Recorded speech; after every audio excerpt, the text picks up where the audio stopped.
Hey everyone, it's Tracy from Pex Flowers here, and hello from Clover, who as soon as you turn the camera on, she wants to bark.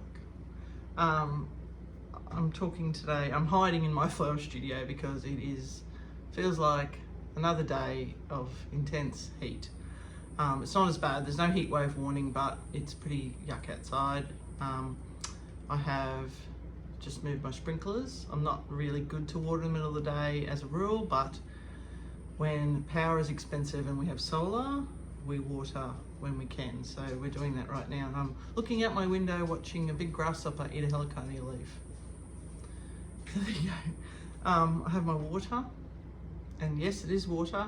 Check out my new glass.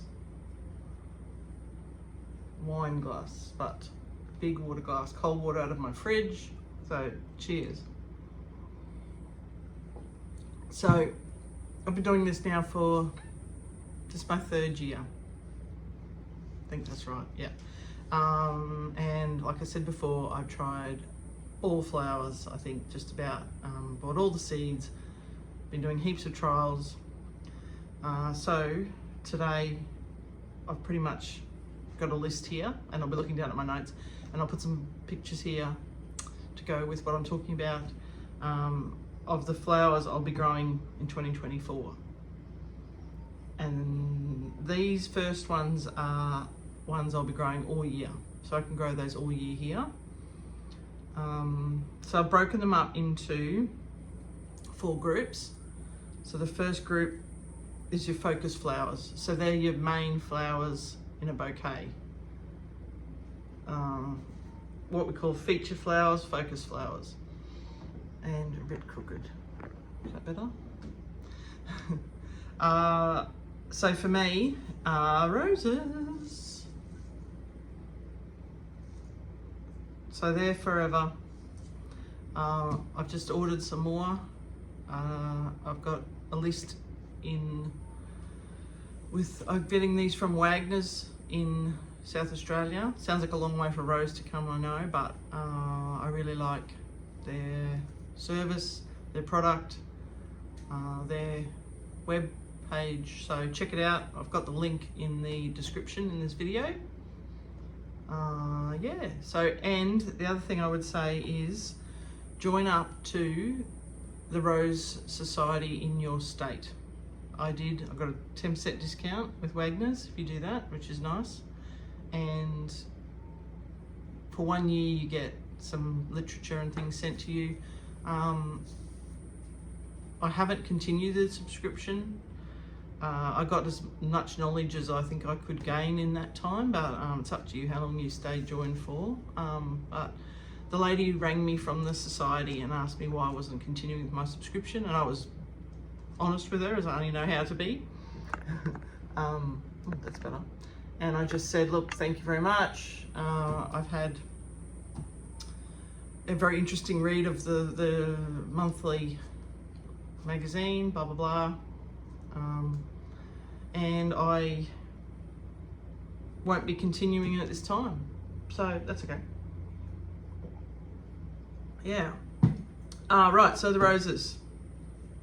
The other one is the sunflowers, and I have done a video on the seeds. I've bought a special video on those, you can check it out. So the thing with the sunflowers is they're what we call a one and done cut flower. Obviously there are branching varieties, but the ones I mainly grow, one flower, cut it, compost, the rest, done. So my roses are, of course, come and cut again, but the zinnias are one and done. So they're basically my 2 filler flowers, focus flowers.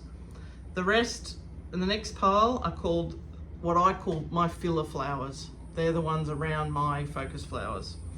So for me here, I've got dahlias. I do love them. They're a bit of a novelty really here. I wouldn't say I can grow a crop of them. I like the seed grown ones, and I'll continue to plant those. If they come back up again, that's a bonus. If not, I just keep planting more seeds because they grow really easy by seed. And yeah, so that's dahlias mainly by seed. I'm not going to spend a fortune on tubers. are the zinnias. So they're cut and come again as well. You cut low, you'll get nice tall stems. There's lots of beautiful colours out there at the moment. I keep getting crooked, I feel. So I've bought some exciting new colours in those zinnias. So those, the Oklahoma series, for example, has excellent vase life, and it's one that's less likely to get powdery mildew, which is a bit of an issue up here. So if anyone's looking in the seed catalogues and thinking, Oklahoma series is a good one for here. All the Cosmos. There are doubles now, there is stripes, there's all colours. Come up readily. Love Cosmos. They'll be going in, and they're cut and come again as well a few times. Straw flowers. I've got some babies in, they're about that high. I'll be covering them over a little bit of shade when I plant them out later in the week, get them going. The other good thing about straw flowers is you can dry them as well. I've got some here, I've used them in my Christmas wreaths this year. Really love those straw flowers.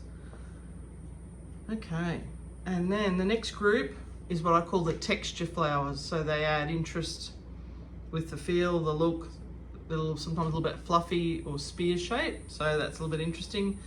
So the celosia, again, different colors being released, champagne colors, bright ones. Love the heat. You look at them, I've got one here actually.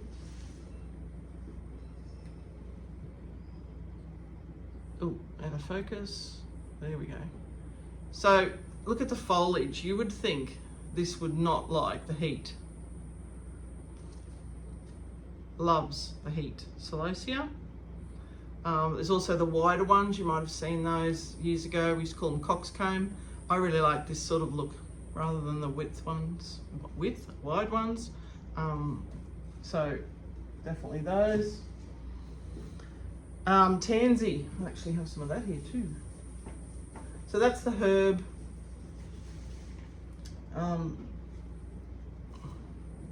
I like the way it wobbles, little yellow bubbles, adds interest in the flowers. I don't mind the smell. Some people don't like it as usual, but I do. Got lemon basil there too at the moment. Didn't wilt today. A little bit strange, the old lemon basil. Okay, what are we up to? That's tansy. The amaranth. So, I haven't got any here at the moment.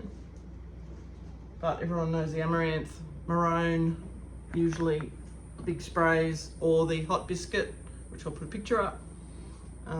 Yeah. So they're interesting. Dara and the Queen Anne's Lace. So that's the chocolate. I've got any of that here.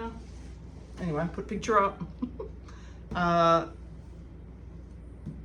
That's really pretty. And it's sort of like equivalent to baby's breath for me.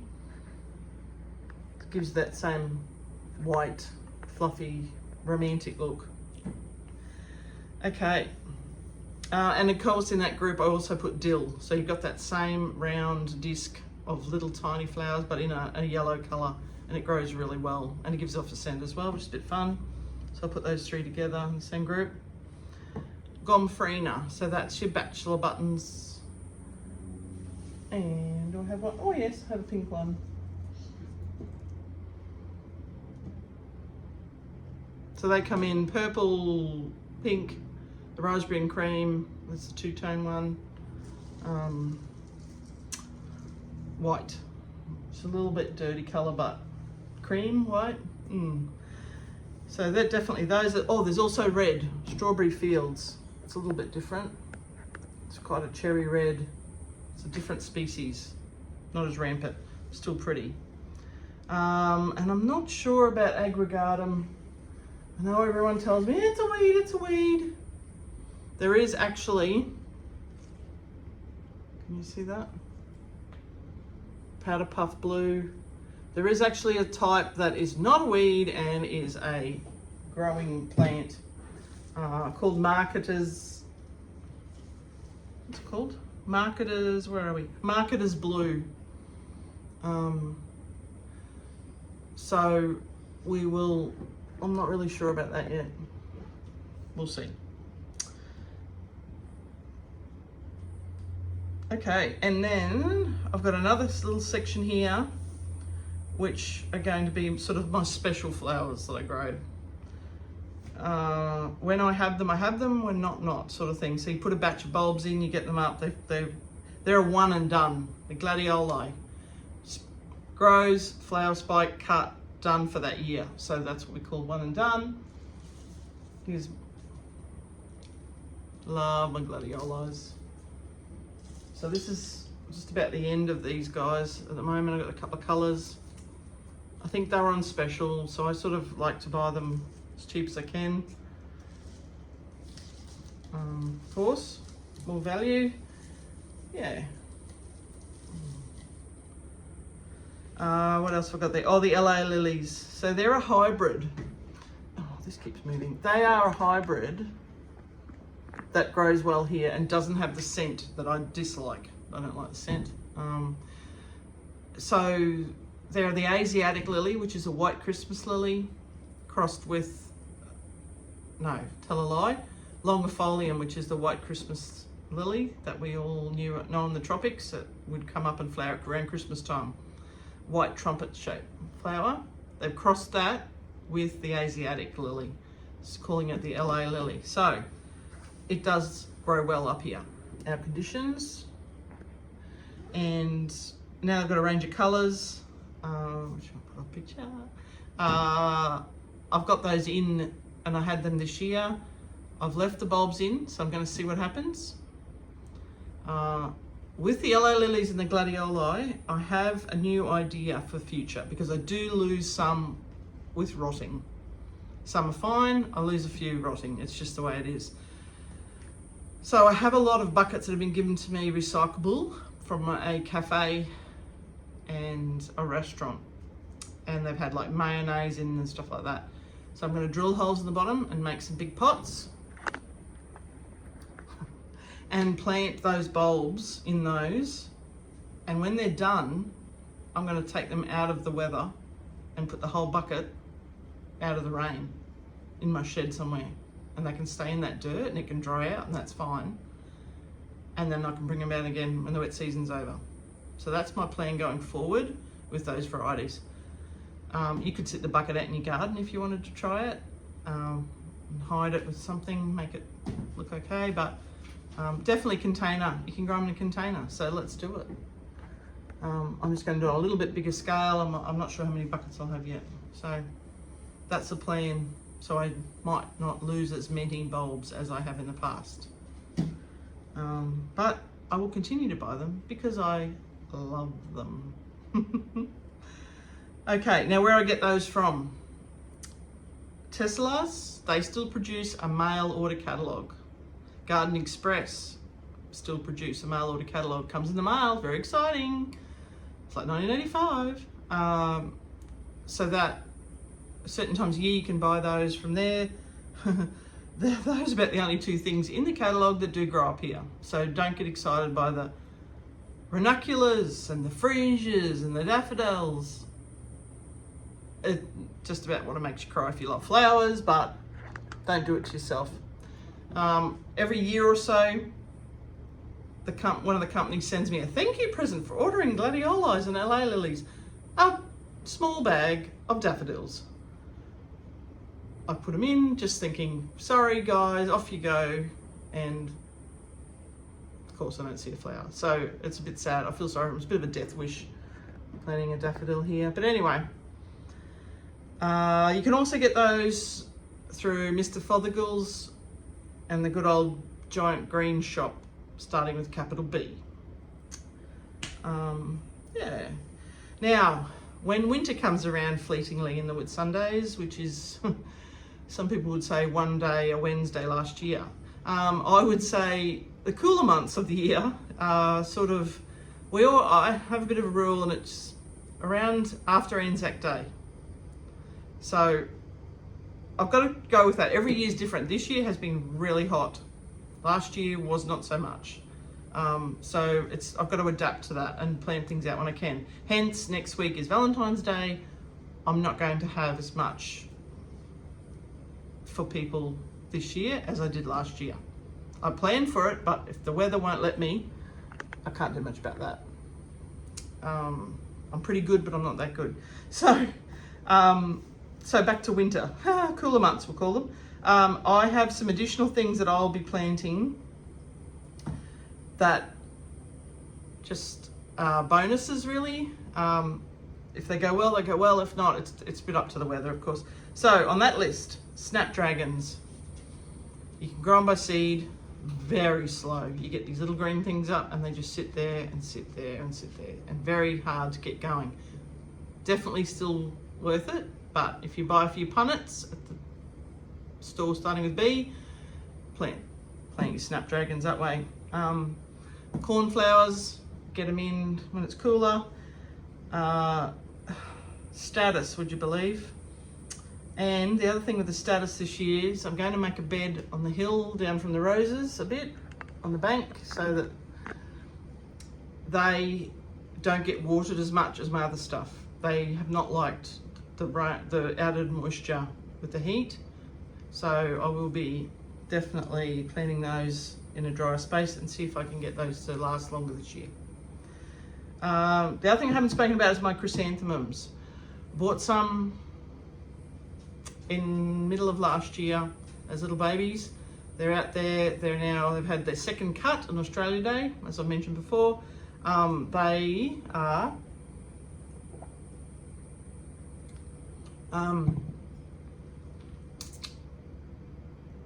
going to be nice for Mother's Day, hopefully. They are looking good. I've got them planted in the ground now. I had them in pots, but I'm going to go forward with that, and hopefully they will be a bit of a bonus around Mother's Day. Again, they're not going to be a focus flower for me. They will be hopefully a good filler around Mother's Day time. Not something I can rely on as much just yet. Yeah, so I'll also put a few contacts in the descriptions, some places I buy some seeds from. The seed collection, it's really good value, good range, and the Wild Violet Flower Farm. They have some really unusual things, some pretty colours, and some of those newer stuff that is worth having a go at. So there you go. I'm going to nail that down to those this year. When it cools down this afternoon, I'm going to flip a few beds. Oh, this thing keeps moving. I can't see it move, but it happens very slowly. I'm going to lay some cardboard and put some fresh magic mix on top of the cardboard and get ready to freshen up the beds. Yeah, hopefully got to get ready for when it does get cooler. No good leaving it to the last minute and then, I could have had some things in growing. So I've got some zinnias that I direct sowed, and they are a good foot high with some buds. Grasshoppers are having a good little munch, so that's okay. They haven't touched the flowers, but they're eating the leaves. But so I'll get a bit of pyrethrum onto them. Maybe tomorrow morning. We'll see what happens. Okay, so I hope that's a little bit interesting for up this way. If you've ever got any questions, anybody who's thinking of trying to grow some flowers up this way, reach out, message me. When I started, I did that and then had to modify some things and trial things. So, okay, I hope this has been interesting. Hopefully we'll have some more videos actually doing some work out in the paddock. Yeah, okay, bye for now.